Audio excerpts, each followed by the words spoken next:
आज आपण मुगाच्या डाळीचे ऑमलेट म्हणजे मुंगलेट बनवतो आहे, जे दिल्लीचे एक प्रसिद्ध स्ट्रीट फूड आहे. आता तुम्ही म्हणाल, की स्ट्रीट फूड म्हणजे अनहेल्दी असणारच, तर असं अजिबातच नाही.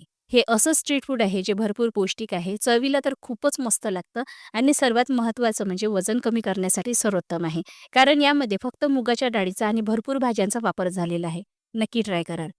तर इथे मी मुंगलेट बनवण्यासाठी सालीसकटची मुगाची डाळ वापरलेली आहे. तसं तर मुंगलेट बनवण्यासाठी बिना सालीची मुगाची डाळ वापरली जाते. पण आपण हे जे मुंगलेट आहे ना, वजन कमी करण्यासाठी सुद्धा बनवतो आहे. त्यामुळे आपल्याला सालीसकटची मुगाची डाळ वापरायची आहे. म्हणजे यामध्ये फायबरचं प्रमाण भरपूर राहील.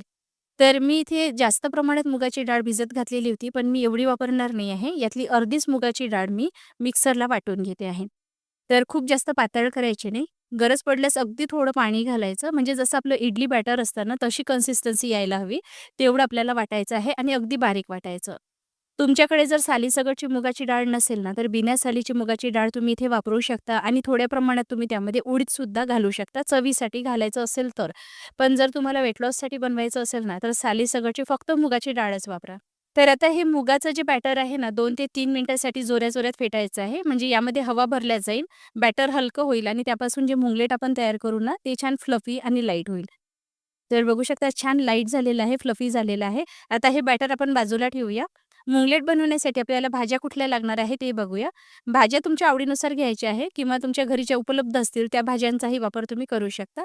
मी इथे अर्ध गाजर घेतलेली आहे, सिमला मिरची, थोड्या बीन्स घेतलेल्या आहे, पातीचा कांदा, सुका कांदा घेतलेला आहे, आलं मी अर्ध घेतलेलं आहे, चिरलेली कोथिंबीर आणि कढीपत्ता. कढीपत्ता नक्की घाला, छान चव येते मुंगलेटला. तर आता सर्व भाज्या आपल्याला शक्य तेवढ्या बारीक चिरून घ्यायच्या आहे. शक्य असेल तर सुरीनीच बारीक चिरून घ्या. म्हणजे थोडा क्रंच भाज्यांमध्ये राहतो. चॉपरमध्ये अगदी बारीक अशा चॉप केल्या जातात. पण तुम्हाला बारीक चिरणे जमत नसेल ना किंवा कंटाळा येत असेल, तर चॉपरमध्ये चॉप केलं तरीही चालेल. पण शक्यतोवर सुरीनीच असं बारीक चिरून घ्या.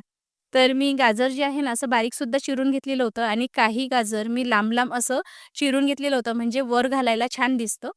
आणि सिमला मिरचीसुद्धा आपण अशी जी पातळ चिरून घेतलेली आहे ना, ती सुद्धा मी थोडी बाजूला वेगळी काढलेली आहे. तुम्ही बघू शकत असाल व्हिडिओमध्ये. तर ही आपण डेकोरेट करण्यासाठी वापरणार आहोत. कढीपत्तासुद्धा अगदी बारीक असा चिरून घ्यायचा आहे.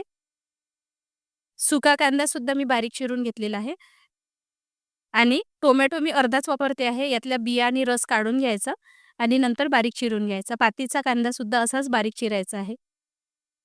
तर सर्व भाज्या इथे चिरून झालेल्या आहे. तर आता हे बॅटर जे आहे ना, यामध्ये आपल्याला हळद घालायची आहे.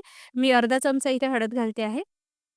आलं असं किसून घालते आहे किंवा तुम्ही डाळ वाटत असताना त्यामध्ये आलं घातलं ना तरीही चालणार आहे, पण किसलेलं आलं जास्त चविष्ट लागतं. आता यामध्ये आपण कोथिंबीर घालूया. तर आता या सर्व चिरलेल्या भाज्या आपण बॅटरमध्ये घालणार आहोत आणि यातल्या काही भाज्या बाजूला वेगळ्या काढून ठेवायच्या, ज्या आपण मुंगलेटवर डेकोरेट करण्यासाठी वापरणार आहोत. आणि तुम्हाला जर स्वीट कॉर्न मिळत असेल ना, तर नक्की घाला. त्यामुळे सुद्धा मुंगलेटला छान चव येते. माझ्याकडे नव्हते उपलब्ध म्हणून मी नाही घालत आहे. पण स्वीट कॉर्न असेल ना, तर नक्की घाला. तर आता या सर्व भाज्या आपण बॅटरमध्ये नीट मिसळून घेऊया. 2 ते 3 मिनिटासाठी असं जोऱ्या-जोऱ्यात फेटून घ्यायचं, म्हणजे भाज्या छान एकजीव होतात.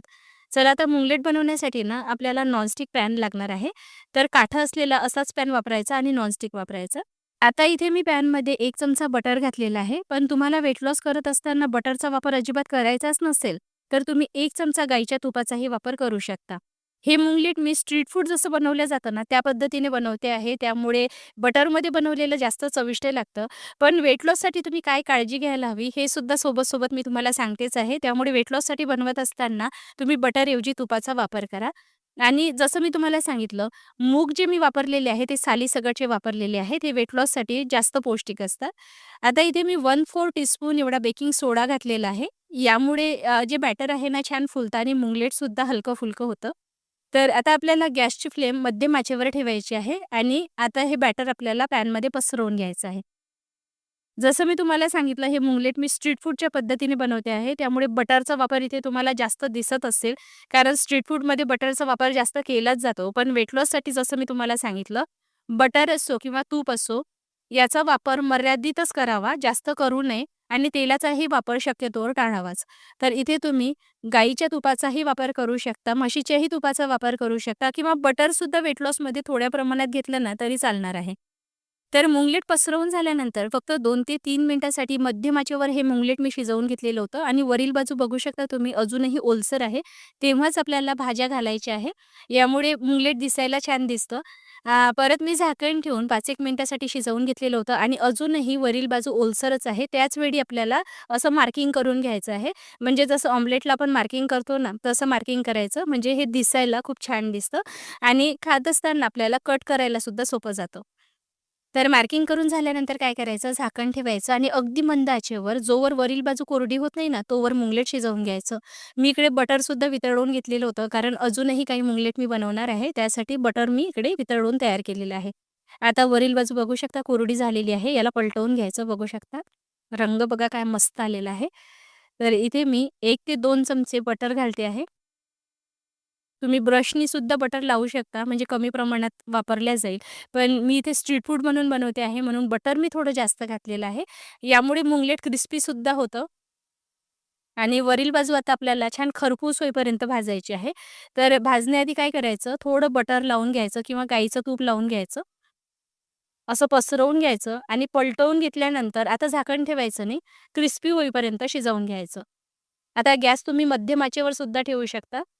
बघा रंग काय मस्त सुरेख आलेला आहे. छान असे तांबूस दात पडेपर्यंत शेकून घ्यायचं. तर हे मुंगलेट इथे तयार झालेलं आहे. अशी फोल्ड करायची आणि गरमागरम सर्व्ह करायचं. हे मुंगलेट जर तुम्ही वेट लॉससाठी बनवत नसाल ना, तर वरून चीजही घालू शकता आणि सोबत टोमॅटो केचप सर्व्ह करू शकता किंवा वेट लॉससाठी असेल ना, तर सोबत मी ग्रीन चटणीसुद्धा सर्व्ह केलेली आहे. मला तर हे मुंगलेट टोमॅटो केचप सोबत खायला खूप जास्त आवडतं, म्हणून मी केचप सोबतच खाणार आहे. पण तुम्ही वेट लॉससाठी बनवत असाल, तर ग्रीन चटणीसोबत तुम्ही खाऊ शकता. तुम्हाला मुंगलेटची ही रेसिपी कशी वाटली मला कमेंट करून नक्की कळवा. आवडली असेल तर लाईक, शेअर नक्की करा. अशाच रेसिपी पुढे बघण्यासाठी घरोघरी अन्नपूर्णा या यूट्यूब चॅनलला सबस्क्राईब करा. Facebook पेजला आणि Instagram पेजला फॉलो नक्की करा. लवकरच भेट होणार आहे अशाच एका नवीन रेसिपीबरोबर. तोपर्यंत हा व्हिडिओ शेवटपर्यंत बघण्यासाठी तुमचे खूप खूप मनःपूर्वक आभार. धन्यवाद.